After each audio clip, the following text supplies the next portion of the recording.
Hey, Bulls and Bears, how are we doing? It is Tuesday, November 8th, 2022, back with another dose of economic reality. So let's get into it. We've got a rainy day here in California, a lot of rain. It's been raining all day, and it's probably the most rain that we've gotten all year. Now, many people in California are hoping that we get tons of rain to replenish some of the reservoirs and some of the lakes that have dropped to historic lows. But on the other hand, if you get tons of rain all at once or all during a few month span, you're going to have a lot of mudslides and lots of other problems. So when one problem gets fixed, the other one pops up usually. All right, so let's just start right here. Let's look at some of the numbers here. Unemployment increased 0.2% up to 3.7%. We know that number is highly inaccurate, but when we compare it to previous months, looking at the same inaccurate number, it does give us a direction of what's happening. So we're seeing an uptick there in unemployment. I think the real unemployment rate's closer to 25% when you look at a lot of people that just checked out of the labor force. But anyways, we do see it's increasing nonetheless. U.S. GDP grew 2.6% in the third quarter. We talked about that last week when the number came out, following two consecutive quarters of negative growth, right? So that was the sign, or the old way of defining a recession was two consecutive quarters of negative growth. So it's interesting that with all the debate that went on, is there a recession? Is there not a recession? Then now all of a sudden in the third quarter, we've got this great number. Well, a big part of that could be people are paying a lot more for stuff, the cost of living, but it also could be just wrong and just phony data. Now, a lot of times what we see is the revision, right? So the next quarter, they'll come back and say, oh, by the way, the previous quarter, we're going to need to revise this, right? So sometimes they'll put these things out there just to look like things are going good at the time, but when the day passes, when they no longer need it to look good, it was today, November 8th. So today's the day people are going to the polls, right? So I think we're going to see a backwards revision on that. We'll keep an eye on it. But we know that the GDP number really is not that important, even though all the news, all the business news outlets talk about it. It's really not that important because as long as people can take out loans and swipe credit cards and go further into debt, that's going to help keep GDP elevated. The thing is, and we'll talk about the next statistic here, the personal savings rate. The personal savings rate as a percentage of disposable income dropped again to 3.1%. That's one of the lowest rates captured since the 2008 financial collapse. And that's what I call the day of reckoning. So yes, it is a slow motion collapse. And the reason it's such a slow motion collapse is because we have the availability of debt. Banks have been unleashed to loan out money, even though they don't have enough in reserves to cover if everyone defaults. You understand? So there's not enough requirement in the banks to cover all the loans that are out there and all the spending and all the debt that their customers, that the people are accumulating and taking on, right? So that allows people to get further and further and further into debt. And what do we see? Debt again surged.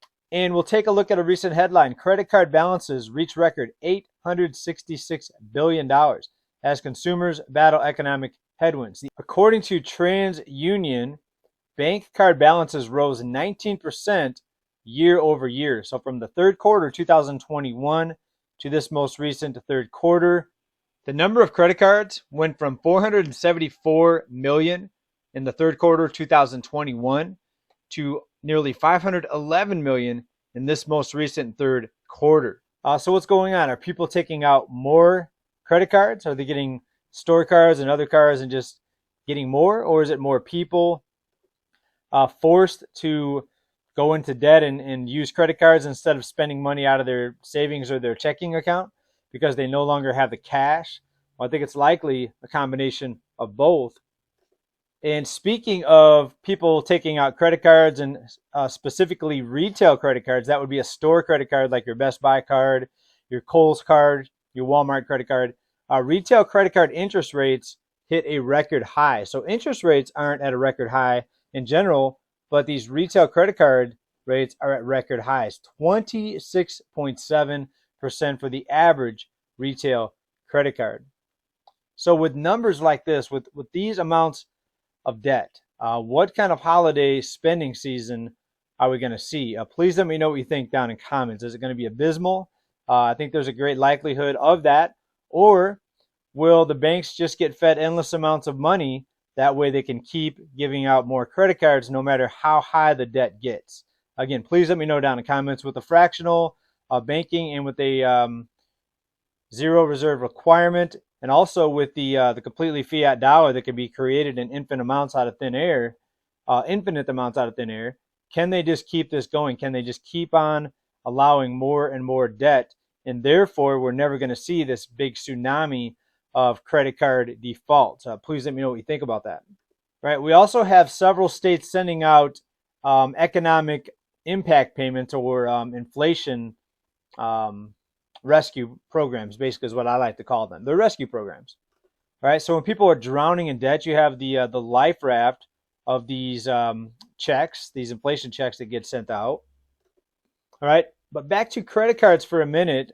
This is out of Bloomberg. Banks bet on subprime borrowers, and they are sending credit card balances to a record. So now more people with subprime credit are being issued credit cards. So that's what we've talked about here a lot. You know, at the top of these bull runs, these bull markets, at the top of the boom or at the peak of the boom, they find new ways to get people into debt. And what do? They loosen their guidelines. But for credit cards, non-secured debt, we could see out of this report here that it's easier. Credit cards issued to customers with credit blemishes are surging. Americans turn to home equity line of credit to pay down pricier forms of debt. Right, so more dangers emerging. The housing market's already weak enough. What if a lot of these people that do have some equity in their home still, maybe people that bought not just a year ago, because a lot of them are underwater, but people that bought 3, 4, 5 years ago that have a good amount of equity, how many of them are taking out these home equity lines of credit to pay off other debt? And we know with record cost of living, obviously credit card debt's going to increase. It's going to entice more people to borrow against their home. And again, is it something that sounds a little bit familiar with 2008? Well, here we are, less than 2 months to the end of the year, and a lot of people out there thought that this whole Ponzi scheme, this whole debt game would have imploded by now. But as we can see, they're always finding new ways to help people get into more debt. And now what do we see? More subprime credit cards being issued. So it's always surprising to a lot of people how they can come up with new ways to continue to kick the can down the road. That's why I try not to put, specific timelines on these types of things where we're going to see a collapse on this date or that date. It's going to be a slow motion collapse as people get further into debt. Unless the cost of living comes down drastically, there is going to be a reckoning day. Now, it's not going to hit all at once. You're going to see a slow uptick of bankruptcies. And I think mid-2023, we're likely going to see maybe the peak, unless they find new ways to kick the can down the road, of course. But mid-2023, late 2023, I think we could be in a definite dangerous time. Now, speaking of dangerous times, if the diesel fuel runs out or if prices continue to surge, you could see a Mad Max scenario unfold. If diesel runs out, we have nothing on the shelves. That's what's used for basically everything you see, all the different transports that use diesel. You're not going to have anything on the shelf in the stores, and you're going to see a panic of people going into the stores and trying to buy up supplies and goods and food, and that's going to cause a further uptick in price, a further panic rise in cost because people are panic buying. So I suggest to get out in front of this because this could happen with the diesel fuel. Even if it doesn't happen with the diesel fuel, if the diesel doesn't run out, we've got these other problems in the background. That's just enormous debt and the cost of living that's forcing people to spend more on credit cards. All right, let's leave you with this one here. Not really on the topic of finance, but it kind of is because people use credit cards and people are crazy. And the National Park Service had to warn people to stop licking the toads. So I never heard of this, but I talked about this to my wife. She says, "Oh, I've heard of that. People lick them to get a buzz or whatnot." So that's how insane people are. They want to lick a toad to get some sort of high or get some sort of hallucinogenic effect. This is a real article. This is out of MSN. Can you imagine licking this thing? The world's gone mad, folks. Thanks everybody for watching. Thanks for being here, for supporting this channel. And as I head out here, I just want to give some big thanks and shout outs to some supporters of this channel. Thank you very much to Gordon Nash, to Julian C, to DJ Jojo. Good to see you back again, DJ Jojo. And Maria Rivero. Thank you very much. Oh, and also Josh Trenge. Thank you so much for your support. Thank you for being here. Love all of you. And we'll talk to you very soon. Bye for now. Keep stacking.